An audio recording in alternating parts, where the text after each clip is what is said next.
안녕하세요. 1956년 여름 뉴햄프셔의 한 작은 대학에서 워크숍이 열렸습니다. 참석자는 한 10명 정도였다고 하는데요. 네, 아주 소규모였죠. 근데 여기서 인공지능, Artificial Intelligence라는 이 용어가 처음 세상에 나왔고 세상을 바꿀 씨앗이 뿌려진 셈입니다. 정말 역사적인 순간이었어요.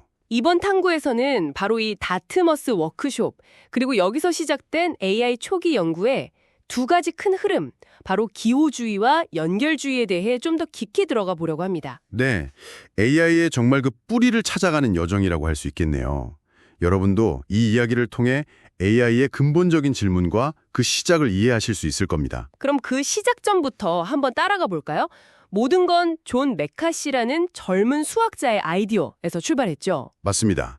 1948년에 칼텍 심포지움이 있었는데 거기서 퐁 노이만이 뇌를 일종의 정보 처리 기기로 봐야 한다, 이런 발표를 했고요. 폰 노이만, 컴퓨터 구조의 아버지. 네. 그리고 또 워렌 맥컬럭이라는 사람이 인공신경망 개념을 발표했는데 메카시가 여기에 아주 큰 영향을 받았다고 해요. 그 당시 시대 분위기 자체가 뭔가 인간의 뇌, 생각 이런 것과 기계를 연결지으려는 시도가 막 꿈틀대던 시기였던 것 같아요. 노버트 위너의 사이버네틱스 같은 책도 그때 나왔고요. 그렇죠. 그런 분위기 속에서 메카시는 지능이라는 것 자체를 계산 가능한 대상으로 본 거예요. 논리와 수학으로 모델링할 수 있다, 이렇게 생각한 거죠. 그래서 1955년에 다트머스 워크숍을 제안하면서 그 유명한 이름 인공지능을 붙인 거군요. 네. 정보이론의 대가인 클로드 셰넌의 도움도 좀 받았다고 하고요. 그 전에는 복잡한 정보 처리 이런 좀 딱딱한 용어들이 있었는데. 확실히 인공지능이 훨씬 임팩트가 있네요. 네. 메카시 본인도 나중에 인공지능이라고 하니까 사람들의 상상력을 자극하더군요, 이렇게 말했다고 하니까요. 이름 자체가 가진 힘이 있었던 거죠. 그리고 마침내 1956년 여름 워크숍이 열렸습니다. 그 목표가 정말 대단했다면서요? 제안서 내용을 보면. 네. 정말 야심찼죠. 제가 한번 읽어볼까요? 기계가 언어를 사용할 수 있고 추상화하고 개념을 형성하고 현재 인간만이 해결할 수 있는 종류의 문제를 스스로 해결할 수 있다는 가정을 바탕으로 연구를 진행할 것이다. 와, 지금 들어도 대단한 목표인데 이걸 불과 2달 만에 뭔가 큰 진전을 이룰 수 있다고 믿었다는 거잖아요. 그랬습니다. 엄청난 자신감이었죠. 참가자들도 정말 쟁쟁했고요. 마빈 민스키, 클로드 셰넌, 허버트 사이먼, 앨런 뉴엘. 네, 미스키는 이미 SNRC라는 신경망 기계를 만들었던 사람이었고, 셰넌은 정보이론의 아버지니까요. IBM의 나다니엘 로체스터도 있었고. 유일한 기업 참가자였죠. 맞아요. 근데 이 사람들 평균 나이가 30대 초반이었다는 게 놀랍죠. 정말 젊은 천재들의 모임이었네요. 이런 연구가 미국에서 활발히 이루어질 수 있었던 시대적 배경도 좀 있었죠. 그럼요. 2차 대전 이후에 미국이 경제적으로나 과학적으로나 세계 중심이 됐고, 특히 냉전이 시작되면서 국방과학기술 투자가 엄청나게 늘어났습니다. NSCF나 알파 같은 기관들이요? 네, 특히 알파의 자금 지원이 초기 AI 연구에는 정말 결정적인 역할을 했습니다. 이런 든든한 배경이 있었던 거죠. 자, 그럼 워크숍 그램저요로 다시 돌아가 보면 여기서 AI 연구의 중요한 두 갈래 길이 딱 드러나기 시작합니다. 네, 바로 허버트 사이먼과 앨런 뉴엘이 가발한 론리 이론과 프로그램 시연이 아주 상징적이었어요. 기계가 수학 정리를 증명하는 걸 보여준 거죠. 아마 이렇게 외치지 않았을까요? 보세요. 기계가 생각합니다. 이게 생각이 아니면 뭡니까? 그랬을 수도 있겠죠. 이게 바로 기호주의적 접근법의 시작입니다.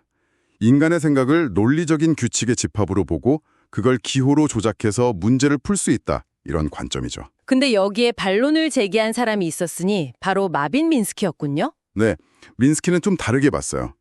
그건 그냥 기호 조작일 뿐이다. 진짜 지능은 학습하는 거다, 이렇게요. 학습. 그렇죠.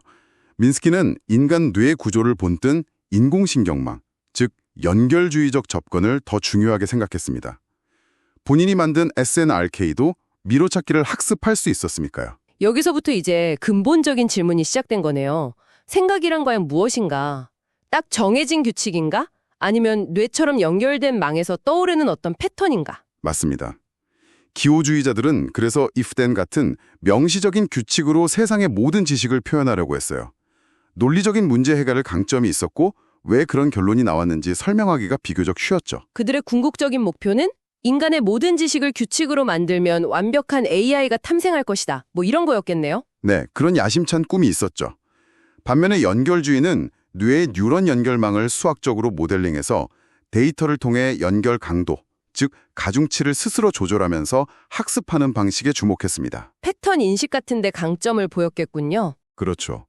하지만 어떻게 그런 결과가 나왔는지 그 속을 들여다보기 어렵다는 이른바 블랙박스 문제가 단점으로 지적되기도 했고요.